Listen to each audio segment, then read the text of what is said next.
교독하겠습니다. 둘째 해 둘째 달 20날에 구름이 증거의 성막에서 떠오르매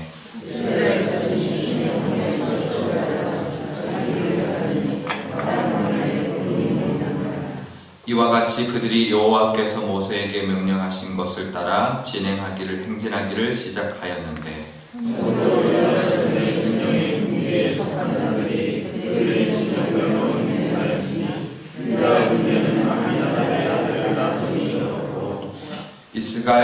이사갈 자손 지파의 군대는 수알의 아들 느다넬이 이끌었고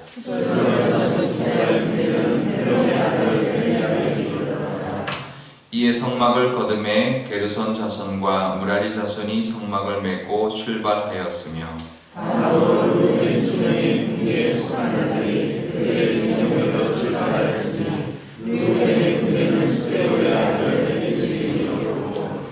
시므온 자손 지파의 군대는 수리사대의 아들 슬루미엘이 이끌었고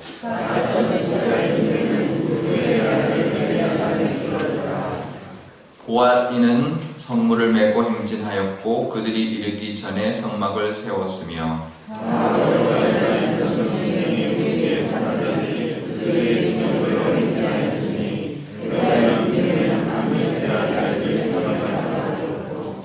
므낫세 자손 지파의 군대는 부다술의 아들 가말리엘이 이끌었고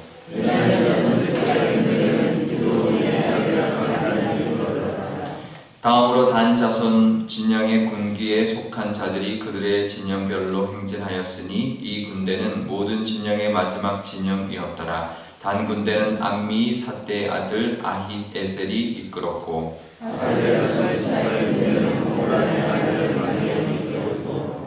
납달리 자손 지파의 군대는 에난의 아들 아히라가 이끌었더라.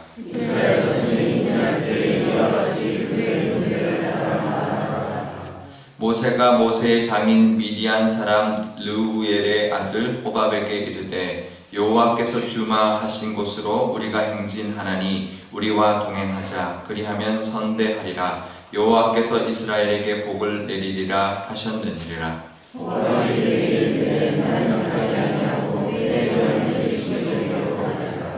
모세가 이르되 청하던대 우리를 떠나지 마소서.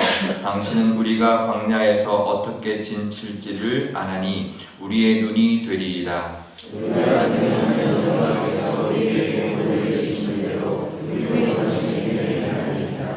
그들이 여호와의 산에서 떠나 3일길을 갈 때에 여호와의 언약궤가 그 3일길에 앞서가며 그들의 쉴 곳을 찾았고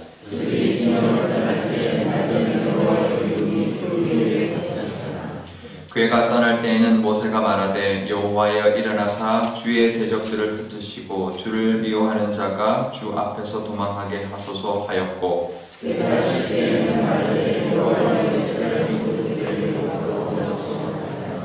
아멘. 네, 잠깐 기도하겠습니다. 아버지 하나님 감사합니다. 이제 드디어 이스라엘 백성들이 이제 진격하러 나가고 있습니다. 우리 삶 가운데도 하나님 함께 나가는 그 과정 가운데 하나님이 함께하여 주시고 인도하여 주시는 줄 믿습니다. 이스라엘 백성 앞에는 언약궤가 있었지만 우리 앞에는 보이지 않는 예수님이 우리를 앞장서 가신다는 것을 기억하게 하여 주시옵소서.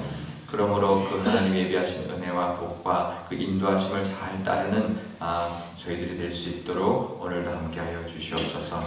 감사드리며 예수님의 이름으로 기도합니다. 아멘. 네, 오늘 말씀 11절 제일 첫 절에 보면 둘째 해 둘째 달 20날이라고 되어 있습니다. 이제 다시 한번 정리해드리면 둘째 해 1월 1일에 성막을 세웠고요. 1월 1일부터 12일까지 성막의 12지파에 있는 지도자들이 이제 성물을 드리고 또 하나님께 성물을 바쳤습니다. 그리고 14일에 유월절을 지켰고 15일부터 21일까지 무교절을 지켰습니다. 그리고 2월 1일에 인구를 계수하고 진영을 짰습니다. 그리고는 1월 14일에 그 유월절을 지키지 못했던 그 시체를 만들어서 부정하게 됐던 사람들을 위한 2월 14일에 이제 두 번째 이제 안식일 유월절을 지킬 수 있도록 허락해줬던 2월 14일이 지나고 한 이제 일주일 정도 지난 2월 20일이 된 것이죠. 이때 모든 백성들이 유월절을 다 지키고 난 다음이라는 뜻을 가지고 있고요. 그 다음에 진격을 드디어 시작하게 되었습니다. 하나님께서 증거의 성막에서 그 구름이 떠오르게 하심으로 출발하게 하셨습니다. 그래서 12절에 보면 이제 시내 광야를 떠납니다. 시내산에 있던 그 시내 광야를 떠나는데요. 다음 광야, 바란 광야까지 가는데 시내 광야에서 12개월 정도 머물렀고 이제 다시 3일 길을 가서 바란 광야에 도착했다라고 이제 기록되어 있습니다. 그래서 출발하기 시작했는데요. 이제 바란 광야가 우리 지난 수요일 예배 때 우리 나눴던 것처럼 이제 정탐꾼을 보내는 그 광야죠. 이제 가나안 바로 밑에 있는 신광야 바로 밑에 있는 바란 광야까지 이제 옮겨가게 되는 이제 여정을 출발하게 되는 것입니다. 14절에 보면 이제 그 순서 진행하는 순서가 나오는데요. 이제 유다 자손 진영이 먼저 출발하는데 이게 진영의 동쪽 진영이죠. 동쪽 진영이 유다, 이사갈, 스물론 자손이 함께 이제 진영을 하고 있는 동쪽 진영이 제1대를 이제 이루고 출발하게 됩니다. 선발대죠. 선발대고 그 다음에 가운데 있던 그 이제 성막을 걷어서 게르손 자손과 무라리 자손이 게르손 자손은 천을 이제 그 두 수레에 담고 또 무라리 자손은 기둥과 이런 여러 가지 물건들을 성물들을 이제 네 개의 수레에 담아서 이제 출발합니다. 그 다음에는 남쪽 진영에 있는 그 이제 2대가 르우벤과 시므온과 갓저선의 그 군대들이 이제 출발을 하게 되고요. 그 다음에 고앗 자손들이 그 성소 안에 있는 성물을 메고 뒤를 따라갑니다. 그래서 가운데 성물을 이제 가운데 행렬로 이제 성물을 이제 메고 가는 고앗인들이 따라갔고요. 세 번째 대는 이제 서쪽 진영에 있던 에브라임과 므낫세와 또 베냐민 지파가 따라갔고요. 그 다음에 네 번째 대는 이제 북쪽 진영을 하고 있었던 이제 단과 아셀과 납달리 자손의 이제 군대가 이제 따라갔습니다. 근데 그 사이에 보면 그렇게 해서 갈 때 분명히 고핫 자손의 성물을 정 가운데에서 따라갔는데 우리가 33절에 보시면 뭐라고 나오냐면 언약궤가 제일 앞서 갔다라고 나와 있습니다. 이스라엘 자손 행진할 때 군대들이 제일 앞에 언약궤가 갔다. 그래서 고핫 자손의 성물을 메고 가는 것은 진영의 가운데였지만 특별히 언약궤만 제일 앞서 갔다라고 기록하고 있습니다.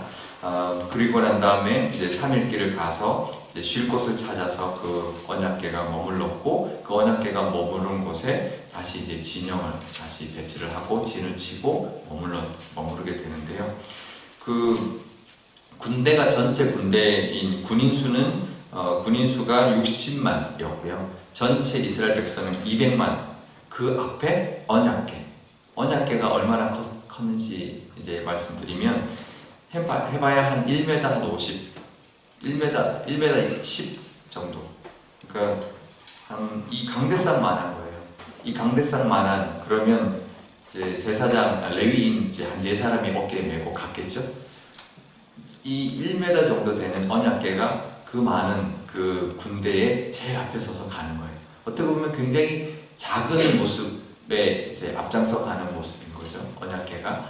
근데 이걸 보면서 이 언약궤는 결국 말씀이잖아요. 말씀. 그래서 우리 눈에 이스라엘 백성 눈에는 언약궤지만 저는 예수님이 우리가 구름과 불기둥 할 때 거기에 여호와의 사자가 이제 그 불기둥 앞서 이제 그 이동해서 나중에 앞에 보면 애국 군대를 막아주는 모습을 보여주거든요.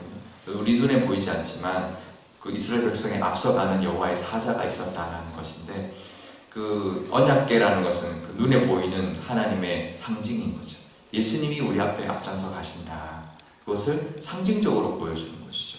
그래서 저는 그냥 언약궤만 가지 않았을 것이다. 분명히 여호와의 사자 예수님께서 그 이스라엘 제일 앞장서서 걸어가고 인도하고 있었을 것이다라는 믿음이 이 말씀을 통해서 딱 이제 보였어요. 그래서 우리 삶 가운데도 마찬가지인 줄 믿습니다. 우리 앞서 가시는 우리 예수님이 있는 줄 믿습니다. 우리 눈에 보이지 않지만 우리가 언약궤가 그 이스라엘 백성 앞에 갔다라는 것을 우리가 가시적으로 우리가 기억하는 것처럼 예수님이 그 앞에 가신다, 우리 앞에 가신다는 것을 늘 기억할 수 있기를 바랍니다. 제가 이 말씀을 보면서 딱 떠오른 장면이 있었어요. 이제 작년에 유명했던 드라마가 있는데요. 태양의 후예라고 보셨나요? 거기에 보면 그 쥐레밭을 이제 주인공과 그 연인이 지나가는 장면이 있는데요. 주인공은 군인이에요. 그러니까 이제 쥐레밭을 잘 피해서 안전하게 갈 수 있겠죠? 근데 그 뒤에 따라가는 그 민간인 A는 쥐레밭을 어떻게 지나가야 될지 몰라요. 어떻게 따라갔을까요? 앞서간 그 군인이 갔던 그 발자국을 따라 밟아가는 거예요. 그러면 같이 호흡을 맞춰서 걸어가는 거죠. 그럼 무사히 지뢰밭을 통과할 수 있었던 그 모습을 보면서 하나님을 따라간다는 게 이런 거구나. 우리는 모르지만 우리는 지뢰밭 같은 세상을 살아가지만 예수님을 따라서 그 발자국 한 발자국 한 발자국 밟고 가다 보면 이제 지뢰밭을 통과할 수 있구나. 이제 그 광야를 지나가는 이스라엘 백성들도 마찬가지겠다는 생각이 들었습니다. 그 하나님의 인도하심을 따라가면 모든 광야의 위험과 또 적들로부터의 보호를 받으면서 이제 가나안 땅까지 도착하겠다라는 생각이 드는데요. 우리 삶도 그럴 줄 믿습니다. 우리 삶에도 여러 가지 문제들이 놓여 있지만 하나님을 따라 예수님의 인도하심을 따라가다 보면 안전하게 하나님이 예비하신 그 복과 은혜를 누리며 갈 줄 믿습니다.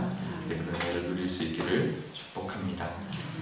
그래서 모세가 이렇게 노래를 했습니다. 언약궤가 먼저 앞서갈 때 35절에 보면 언약궤가 앞서 나갈 때 모세가 뭐라고 기도를 했냐면 35절 궤가 떠날 때, 그러니까 궤가 제일 앞장서서 갈 때 모세가 뭐라고 기도하냐면 뭐라고 찬송하냐면 하나님이여 일어나사 우리의 대적을 흩으시고 주님을 미워하는 자들을 우리 앞에서 도망가게 하소서. 우리를 미워하는 자들, 우리를 대적하는 자들을 앞장서서 물리쳐 주옵소서라고 기도하면서 나아가고 있습니다.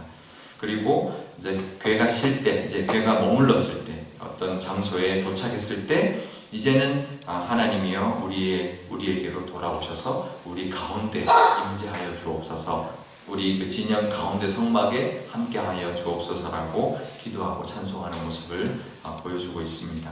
우리 삶 가운데도 우리가 나아갈 때는 앞장서 가시고 우리가 머무를 때는 우리 안에 거하시는, 그래서 우리와 함께 하시는 하나님이 우리와 늘 함께 하신다는 것을 우리가 기억하실 수 있기를 바랍니다. 그래서 진짜 선봉장은 유다 진영이 선봉 대대로 나가고 있지만 그 대대의 선봉장은 사람의 어떤 지위가 아니라 예수님이라는 것을 우리가 기억하면 좋겠고요. 우리 또 하나 우리가 기억해야 될 것은, 우리가 짚고 넘어가야 될 것은 29절에 보면 모세가 그 장인 미디안 사람 르후엘, 우리 다른 성경의 부분에 보면 이드로라고 나오지만 여기에는 르후엘이라고 나오는 이름이 이제 다른 이름이 나와 있습니다. 그 아들 호밥, 그러니까 장인의 아들이니까 처남이죠. 처남 호밥에게 우리가 갈 때, 이 광야길을 갈 때 같이 가게 해달라고 부탁을 합니다. 그래서 함께 가고 있는데요. 그래서 결국은 그 호밥이 자기가 고향으로 가겠다 했지만 또 이제 강권해서 가게 되는데, 이제 나중에 사사기에 보면 그 이제 호밥 그 후손이 유다 족속이 정착했던 그 땅에 함께 정착해서 살게 되는 것을 보게 됩니다. 그래서 이 호밥이 이 선봉대에 함께 가면서 이스라엘을 도와줬던 모습을 볼 수 있는데요. 우리가 이걸 통해서 뭘 배울 수 있냐면 하나님을 믿고 따라가지만 실제적인 문제, 또 사람을 통해서 인도하시는 문제도 우리에게 있다는 것이죠. 그래서 하나님을 따라가지만 어떤 실제적인 어떤 우리의 노력과 또 사람을 통해 도와주시는 은혜가 있다는 것을 우리가 기억하면 좋겠습니다. 우리 신앙생활 가운데도 하나님의 말씀을 따라갈 뿐만 아니라 어떤 실제적인 어떤 도움과 또 사람을 통한 또 관계를 통한 하나님의 인도하심을 우리가 따라서 삶으로써 하나님의 그 예비하신 복과 은혜들 다 누리시는 주와 여러분 되시기를 축복합니다. 네, 기도하겠습니다. 아버지 하나님 감사합니다. 하나님이 우리 삶 가운데 늘 앞장서 가신다는 것을 기억하게 해 주시옵소서. 또 우리 하나님뿐만 아니라 사람을 통해서 또 세상적인 어떤 지식과 그런 것들을 통하여 우리 삶 가운데 역사하시는 하나님을 우리가 늘 만나며 우리의 삶 가운데 두 안내자를 늘 기억하게 하여 주시옵소서. 예수님의 인도자, 또 우리의 모든 삶에 필요한 모든 것을 도와주는 우리 사람이나 여러 가지의 것들을 통한 우리의 인도함이 있다는 것을 기억하고 하나님의 인도함을 통한 은혜를 누리는 오늘 하루가 되게 하여 주시옵소서. 감사드리며 예수님의 이름으로 기도드리옵나이다. 아멘. 주기도문 하겠습니다. 하늘에 계신 우리 아버지, 아버지의 이름을 거룩하게 하시며 아버지의 나라가 오게 하시며 아버지의 뜻이 하늘에서와 같이 땅에서도 이루어지게 하소서. 오늘 우리에게 일용할 양식을 주시고 우리가 우리에게 잘못한 사람을 용서하여 준 것 같이 우리 죄를 용서하여 주시고 우리를 시험에 빠지지 않게 하시고 악에서 구하소서. 나라와 권능과 영광이 영원히 아버지의